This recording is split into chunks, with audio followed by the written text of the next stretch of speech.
4 مصرے حاضر کرتا ہوں۔ میں نے عباس کے دربار سے پایا سب کچھ، میں نے عباس کے دربار سے پایا سب کچھ، اب تو مولا کی غلامی کا تمنائی ہوں۔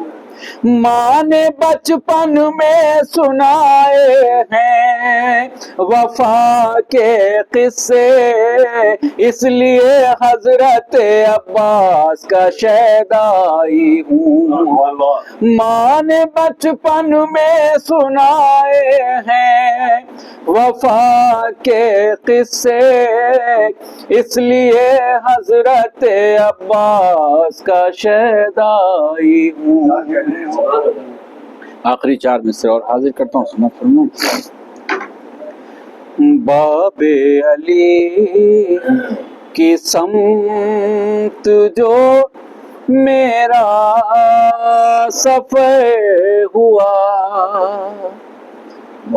باب علی کی سمت جو میرا سفر ہوا، سجدوں میں میرے تب کہیں جا کر اثر ہوا، سجدوں میں میرے تب کہیں جا کر اثر ہوا، تم نے زبان میں سمے تمار کاٹ لی،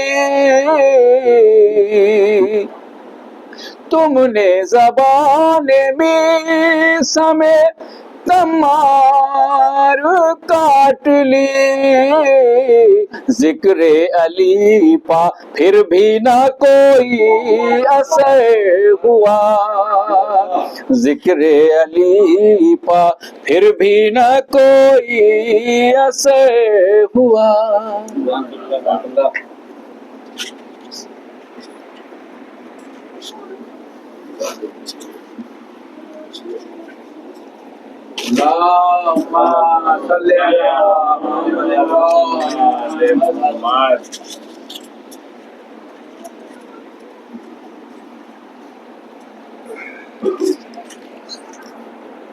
فاتحہ۔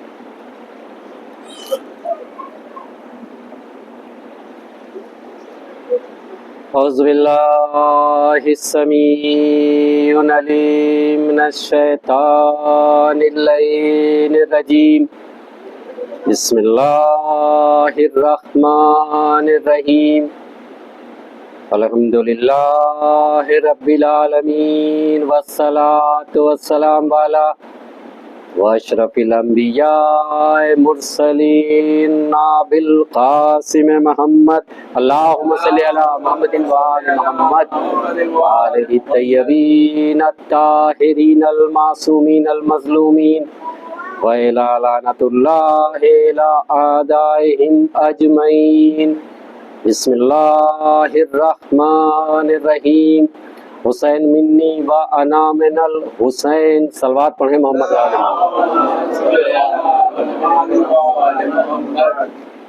عزیزان گرامی قدر اور عزاداران مولا مظلوم عام کربلا، آج ماہ عزا، ماہ غم، ماہ محرم کی 30 تاریخ کو ظہیر عباس صاحب کے عزا خانے میں، رونق افروز عزا خانے میں آپ سے مخاطب ہونے اور ذکر حسین کرنے کا شرف حاصل کر رہا ہوں۔ عزیزان گرامی، بڑا خوش نصیب ہے وہ شخص جو ذکر حسین کرتا ہے اور سنتا ہے۔ یہ خوش قسمتی، یہ شرف ہر ایک کو حاصل نہیں۔ جو ذکر حسین اور عزائے حسین کے ذریعے عزائے حسین کرتا ہے، جو ذکر حسین سے کسی نہ کسی طرح کنیکٹ ہے، وابستہ ہے، ریلیٹڈ ہے، وہ بڑا خوش قسمت ہے۔ ہر ایک کو یہ شرف حاصل نہیں۔ اور گزشتہ سال تک جو لوگ اس عزا کے سفر میں ہمارے ساتھ تھے، اب اس دنیا میں نہیں ہے، پروردگار عالم ذکر حسین، مجلس حسین، آقا حسین کے صدقے میں ان کی مغفرت کرے، ان کے درجات کو بلند کرے، انہیں کروٹ کروٹ جنت نصیب کرے۔ صلوات پڑھے محمد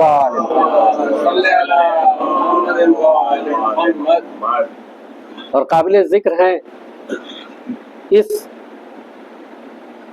عزا خانے اور اس عشرہ مجلس کے بانی ظہیر عباس صاحب کی اہلیہ مرحومہ، جنہیں ہم سلطانی انٹی کے نام سے جانتے ہیں، بڑے خلوص کے ساتھ، بڑی عقیدت کے ساتھ، بڑے احترام کے ساتھ، بڑی مشقت کے ساتھ عزا خانہ سجانا، مجلس عزا کا انتظام کرنا، بلکہ یوں کہیں کہ اس گھر کی ہر ایک مجلس کی عزا کی روح رواں تھی۔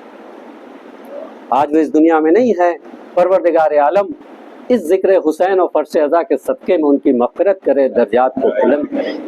اب دیکھیں، ذکر حسین کا یہی مرتبہ ہے کہ اگر آپ کا ذکر حسین اور عزائے حسین میں کنٹریبیوشن ہے تو اس دنیا سے رخصت ہونے کے بعد بھی ذکر حسین کے صدقے میں تمہارا ذکر زندہ رہے گا۔ صلوات پڑھیں محمد و آل محمد۔ فیضان گرامی، پیغمبر اسلام کی مشہور و معروف حدیث حسین منی و انا من الحسین، میرا حسین مجھ سے اور میں حسین سے ہوں، اسی قول کی روشنی میں دور حاضر میں ذکر حسین کی اہمیت اور ضرورت، اس پر چند لمحہ آپ سے گفتگو اور ربط مصائب، اس لیے کہ بہت لمبی چوڑی طویل اور اطمینانی گفتگو موضوع نہیں ہے، ماہ عزا کی مجلسیں ہیں دورے کی، ایک کے بعد ایک مجلس۔ صلوات پڑھیں محمد والے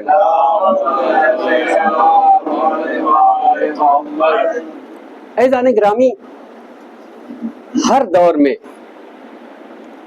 ظلم کے خلاف، زیادتی کے خلاف، سختی کے خلاف، ظالم کے خلاف،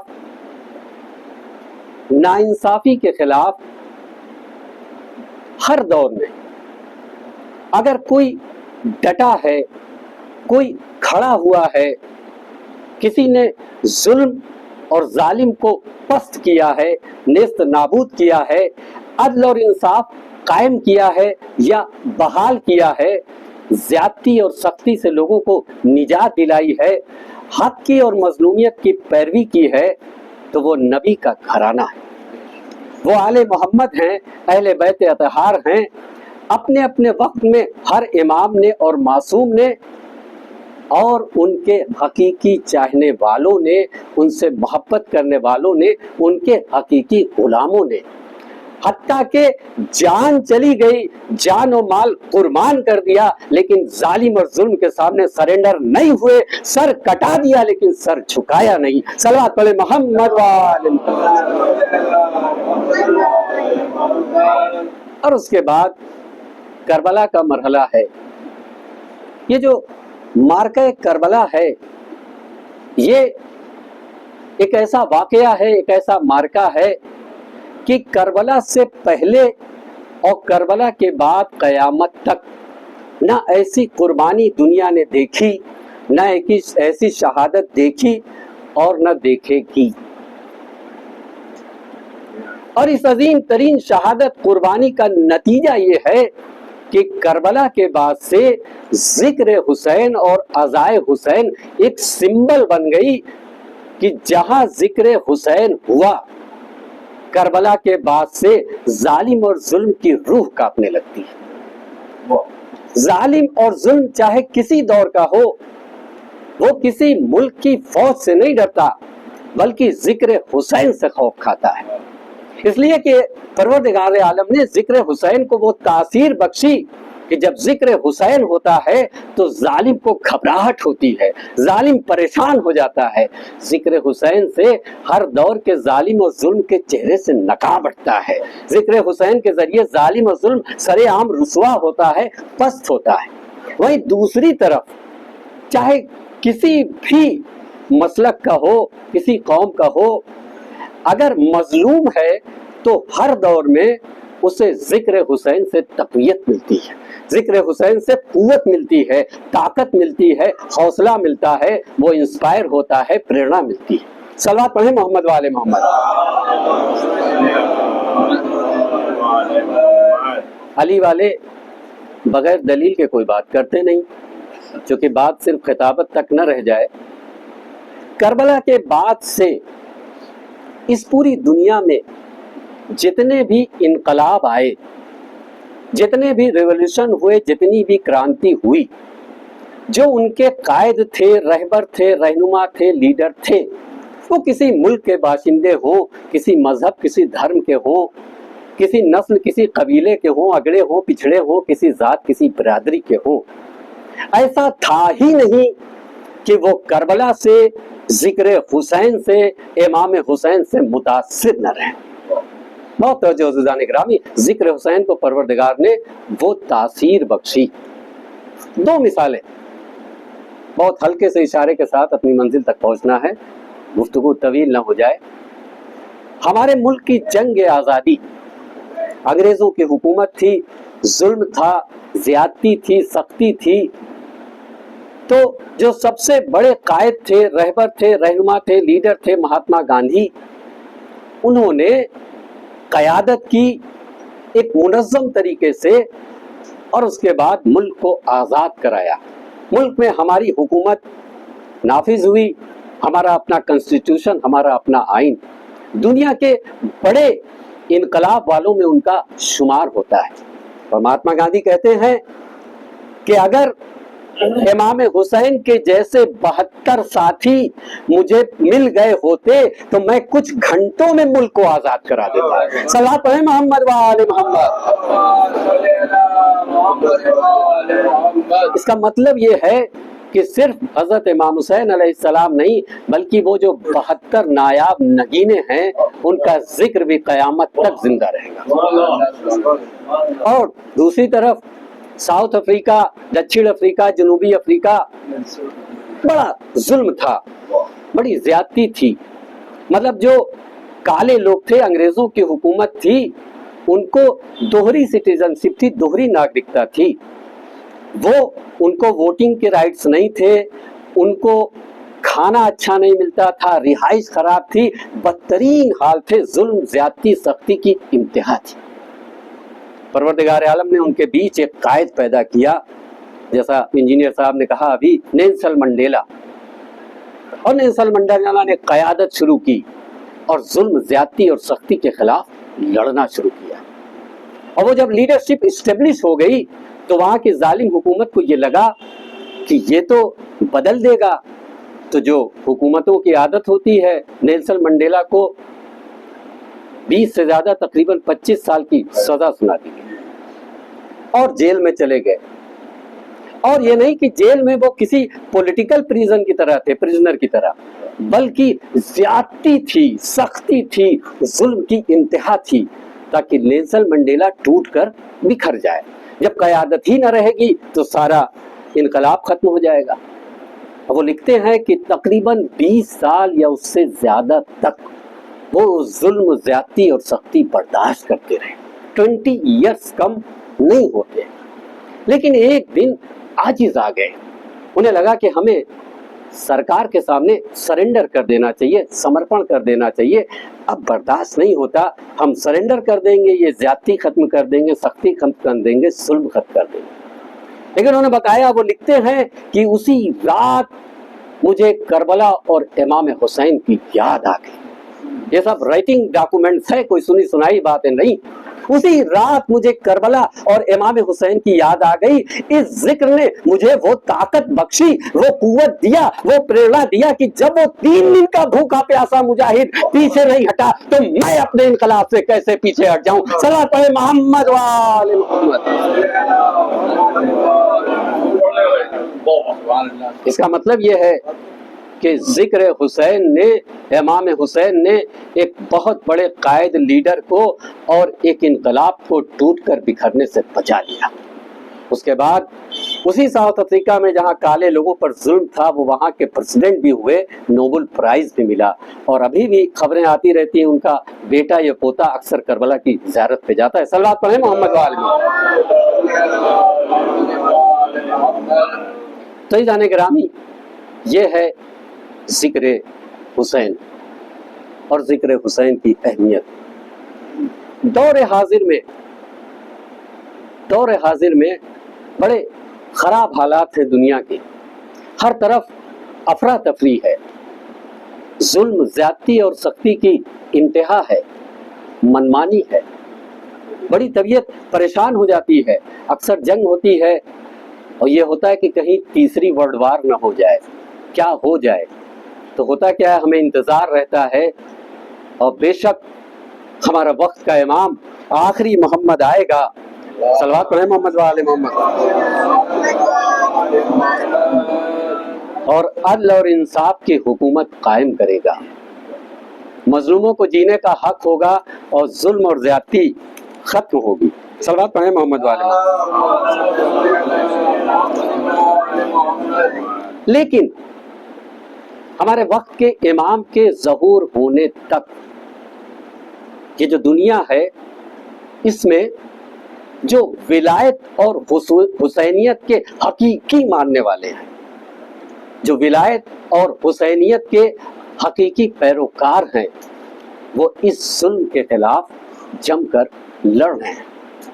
عزیزان گرامی، اکثر یہ بات کہی جاتی ہے کہ فلسطین میں ایک بھی شیعہ گھر نہیں ہے۔ بہت توجہ عزیزان گرامی۔ پھر ایران نے اپنی اتنی انرجی، اپنی اتنی ملٹری، اپنی اتنی طاقت، اپنا اتنا پیسہ کیوں ضائع کیا؟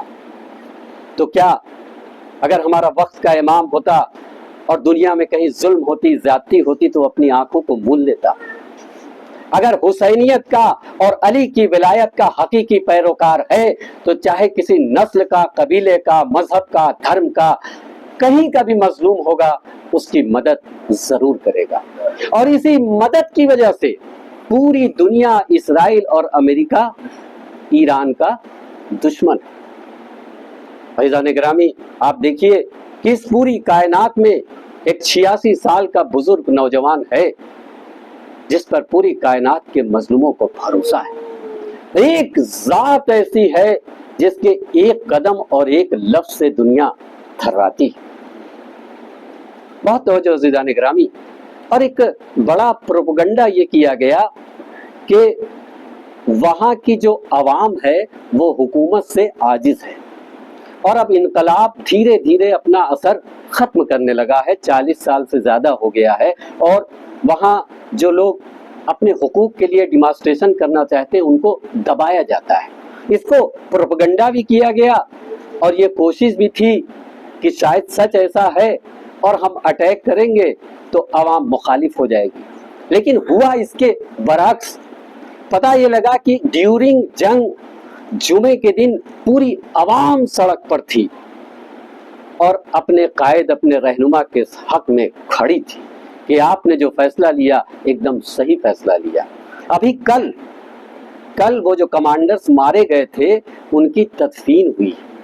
تہران میں لاکھوں کا مجمع تھا، اور ایک آدمی بھی اپنے قائد اور رہنما کے خلاف نہیں تھا، بلکہ کہہ رہا تھا کہ جو اس ظلم اور زیادتی کا سب سے اہم پوائنٹ ہے، امریکہ کے خلاف آپ جنگ کریے، ہم آپ کے ساتھ ہیں۔ صلوات پڑھیں محمد وآل محمد۔ تو عزیزان گرامی، اس طرح ظالم اور ظلم کے خلاف ڈٹ کر کھڑے ہونے کے لیے بڑی محنت کرنی پڑتی ہے، بڑی مشقت کرنی پڑتی ہے، بڑی قربانیاں دینی پڑتی۔ یہ قطعی نہیں کہا جاتا ہے کہ جو ارکان ہے اسے آپ کرنا چھوڑ دیں۔ بے شک جو ہم کرتے ہیں، آقا حسین کی عزا کرتے ہیں، بالکل کریں، سب کچھ کام کریں، لیکن ہم عمل بھی کریں، ہم حقیقی عمل بھی کریں۔ اب جو میں آپ کے سامنے کچھ پوائنٹس رکھنے جا رہا ہوں، نہ یہ میرا ہے نہ ایران کا جاری کیا ہوا ہے۔ یونائٹڈ نیشن نے جو اپنا ڈیٹا جاری کیا ہے، 40 سال کا جو انقلاب ہے 1979-80 میں جو انقلاب امام خمینی صاحب کی قیادت میں آیا، اس کے بعد ایران نے کتنا کام کیا ہے۔ یونائٹڈ نیشن نے جو ڈیٹا جاری کیا ہے، پہلا یہ ہے کہ ان کی جو سائنٹیفک ریسرچ ہے وہ پوری دنیا سے 42 ٹائمز آگے ہے، 42 ٹائمز آگے ہے سائنٹیفک ریسرچ۔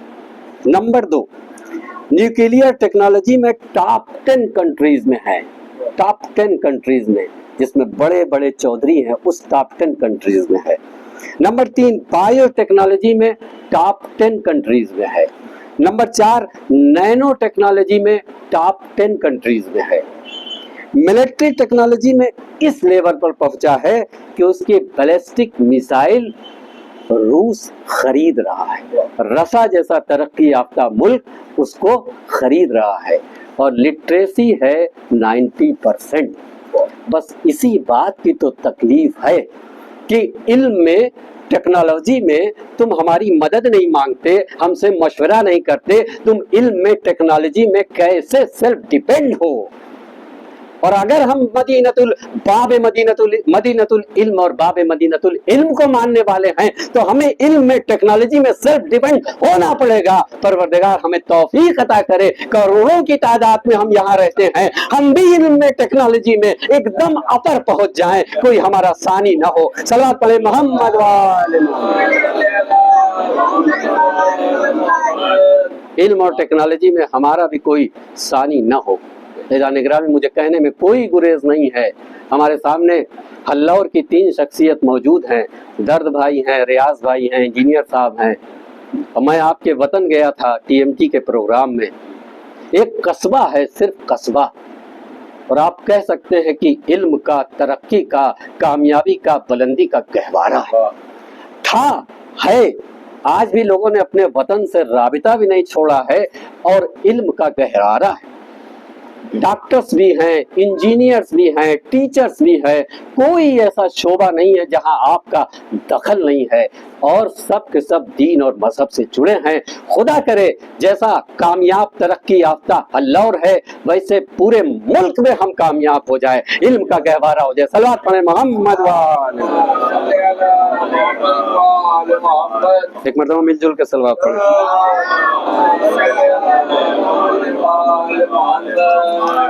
بس عزاداران حسین، آج ماہ ازاں، ماہ غم، ماہ محرم کی 3 تاریخ ہے، اور یہ ہماری آقا حسین سے محبت نہیں تو اور کیا ہے، یہ ہماری مخلصی نہیں تو اور کیا۔ 2 بات آپ کی خدمت میں عرض کرنا چاہتا ہوں۔ ظہیر عباس صاحب دبئی میں ہیں، پہلے تو جنگ کی وجہ سے نہیں آ پا رہے تھے، پھر ان کی پوتی ایڈمٹ ہو گئی اور اب فلائٹ نہیں مل رہی ہے۔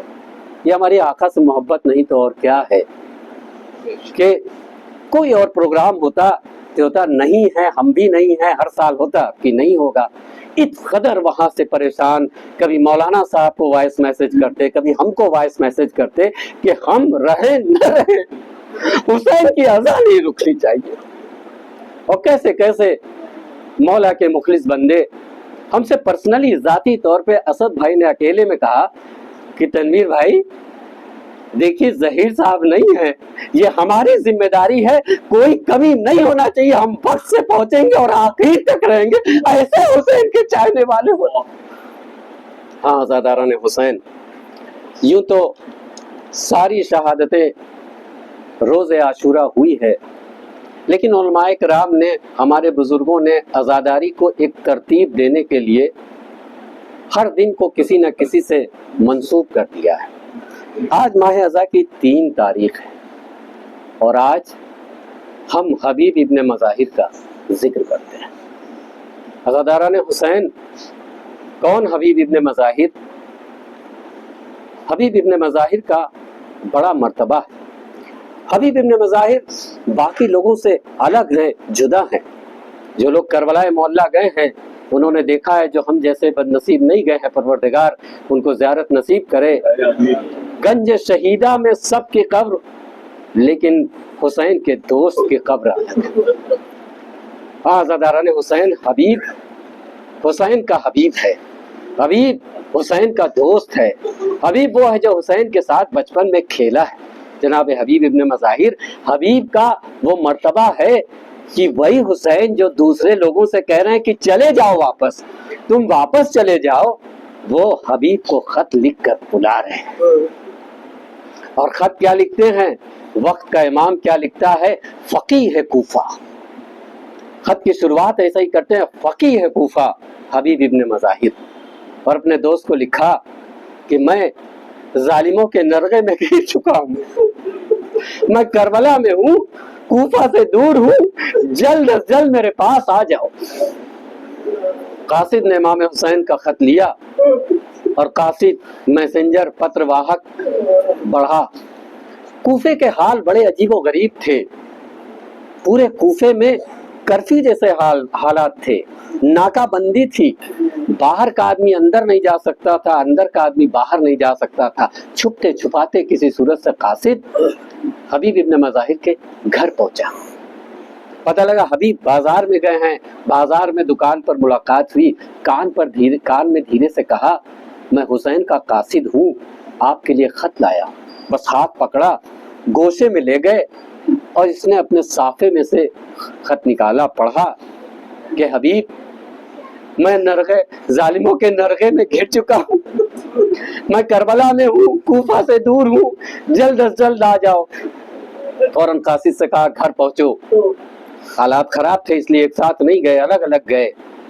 قاصد کو مہمان خانے میں بیٹھالا، اندر گئے، زوجہ انتظار میں تھی، دسترخوان بچھا ہوا تھا کہ حبیب آئیں گے تو کھانا کھائیں گے۔ کہا ارے وہ حسین کا قاصد آیا تھا، ملاقات ہوئی، فرزند رسول کا قاصد آیا تھا، ملاقات ہوئی۔ کہاں ملاقات تو ہوئی۔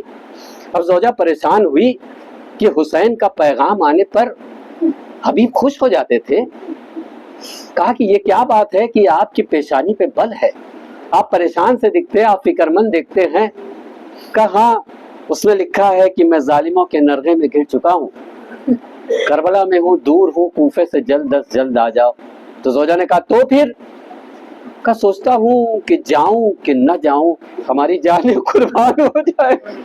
آل رسول کی کنیز، جناب کرامت کی کسی کنیز جو دیوار پہ تلوار ٹنگی تھی، نیام سے کھینچ کے باہر نکالی، کہا تو بیٹھ، میں فرزند رسول کی نصرت میں جاؤں گی۔ حبیب نے بیٹھنے کو کہا، سر پہ چادر رکھی اور کہا میں دیکھنا چاہتا تھا جیسے کوفے کے بہت سے عورتوں کے ارادے بدل گئے، کہیں تیرا بھی ارادہ تو نہیں بدل گیا، کیونکہ کوفے کے حالات خراب تھے۔ ایسا ممکن ہے کہ حسین بلائے اور حبیب نہ جائے؟ اپنے غلام سے منصوبہ بنایا، کیونکہ ایزی گوئنگ نکلنا آسان نہیں تھا، کہ نصف سب فلا جہاں تم ملنا میں پہنچوں گا۔ حبیب کو پہنچنے میں دیر ہوئی۔ اب جو حبیب پہنچے ہیں تو بیان کرتے ہیں، قسم خدا کی جانور بھی حسین سے کتنی محبت کرتے تھے، گھوڑا پیر پٹک رہا تھا بار بار اور غلام اس کی گردن سہلاتا جاتا تھا اور کہتا تھا کچھ دیر اور دیکھ لے، اگر میرا آقا نہ آیا تو میں تجھ پہ سوار ہو کے چلوں گا فرزند رسول کی نصرت کے لیے۔ حبیب نے گلے لگا لیا، یہ کون سا موقع آ گیا کہ آقاؤں پہ غلام؟ اور پھر کہا غلام سے ایسا کیسے ممکن تھا کہ میں نہ آتا، تم جانتے ہو راستہ بناتے کیسے کیسے مشکل سے آیا ہوں۔ دونوں سوار ہوئے، کوئی 70 سے 80 کلومیٹر کا سفر بتایا جاتا ہے کہ جی دوسرے راستے سے کچھ کم زیادہ ہو سکتا ہے۔ پوری رات سفر ہوا۔ ادھر کربلا میں فجر کی نماز پڑھنے کے بعد امام حسین باہر بیٹھے ہیں، چاروں طرف اصحاب بیٹھے ہیں، لیکن نگاہ کوفے کے راستے پر ہے کہ ہمارا دوست آتا ہوگا۔ اسی بیچ گرد و غبار نمایاں ہوا، اور جب گرد کم ہوئی تو امام حسین نے کہا اللہ اکبر، سارے اصحاب نے کہا اللہ اکبر۔ اصحاب سمجھ گئے کہ کوئی اپنا آ رہا ہے، تبھی حسین نے ایسا کہا ہے۔ حکم ہوا کہ جاؤ میرے حبیب کا استقبال کرو۔ آگے آگے عباس، ساتھ میں علی اکبر بھی ہو لیے۔ جب قریب پہنچے تو حبیب گھوڑے سے اتر پڑے، اے فرزند ابو تراب، میں اس لائق نہیں ہوں کہ آپ میرا استقبال کریں۔ حبیب کو گلے سے لگا لیا۔ عباس نے کہا مجھے میرے آقا نے، مجھے میرے مولا نے بھیجا ہے۔ اس کے بعد جب قریب پہنچے ہیں تو زانو کے بل بیٹھ گئے اور حسین کے قدموں پہ سر رکھ دیا اور پہلی بات یہ کہا کہ آقا مجھ سے آنے میں دیر تو نہیں ہو گئی؟ سوال تو یہ ہونا چاہیے تھا کہ اپنے لشکر میں کتنے لوگ ہیں، مقابل لشکر کی کیا حال ہے، حبیب کو اس سے لینا دینا نہیں ہے۔ حسین نے کہا نہیں حبیب، تم بہت وقت سے آئے ہو، گلے سے لگا لیا، تکبیروں کی آواز بلند ہونے لگی، تمام اصحاب سے انصار سے مصافحہ ہو رہا ہے، اتنے میں جناب فضہ آئیں اور کہا حبیب مبارک ہو۔ اب حبیب تڑپ گئے اور کہا بے شک یہ مبارک بات ہے، یہ سعادت کی بات ہے کہ میں اپنے آقا کے لیے چل کے آیا ہوں، لیکن آپ کا لہجہ ہمیں کچھ سمجھ میں نہیں آیا اما فضہ۔ جناب فضہ نے کہا مبارک ہو حبیب، میری شہزادی نے تمہیں سلام کہا ہے اور کہا ہم آل رسول تمہارا شکریہ ادا کرتے ہیں۔ حبیب نے امامہ زمین پر پھینکا، کپڑوں کو پالا، خاک کو اٹھایا، سر پہ رکھا، کبھی سر پیٹتے ہیں کبھی منہ پیٹتے ہیں، اے پروردگارا کیا اسی دن کے لیے زندہ رکھا تھا کہ شہزادی غلام کو سلام بھیجے؟ خدا آپ کو کسی غم میں نہ رلائے سوائے غم سید الشہداء کے۔ جناب زینب نے اپنے بھائی کو سلام بھیجا تھا، اس کا شکر ادا کیا تھا، بس آپ کی زحمت تمام۔ ایک بات اور، اس لیے کہ زینب کو اپنے بھائیوں پر بڑا بھروسہ تھا کہ ہمارے ایسے ایسے بھائی ہیں، کس کی مجال جو میری چادر چھین لے، کس کی مجال جو میرے بازو میں رسی باندھے، کس کی مجال جو مجھے قیدی بنائے، لیکن بعد شہادت امام حسین زینب کے سر سے چادر چھینی گئی، بازوؤں میں رسی باندھی گئی، قیدی بنایا گیا، کربلا سے کوفہ، کوفہ سے شام، آئے بھائیوں کا لاشا تڑپ کے رہ گیا ہوگا، اے بہن کاش ہمیں زندگی دلا دی۔ اللہ لعنت اللہ ہے قوم الظالمین۔ پڑھنے والے تجھے واسطہ حضرت امام حسین علیہ السلام کا ہماری سزا ہماری اس عبادت کو قبول کر لے۔ پڑھنے والے تجھے مدینۃ العلم باب مدینۃ العلم کا واسطہ ہم سب کو علم کی دولت سے مالا مال کر لے۔ پالنے والے تجھے امام رضا علیہ السلام کا واسطہ ہم میں جو قرضدار ہیں ان کے قرض کی ادائیگی کے لیے رزق کا انتظام غیب سے کر دے۔ پالنے والے تجھے آقا حسین کا واسطہ ہمارے جائز اور حلال رزق میں برکت دے۔ پالنے والے تجھے آقا حسین کا واسطہ ہم سب کو کربلا معلیٰ کی زیارت نصیب دے۔ پالنے والے موجودہ وقت میں جو لوگ علی کی حقیقی ولایت اور حسین کی حقیقی ولایت والے لیڈر ہیں، ملک ہیں، انہیں کامیاب کر دے، ظالم اور ظلم کو نیست نابود کر دے۔ ماتم حسین۔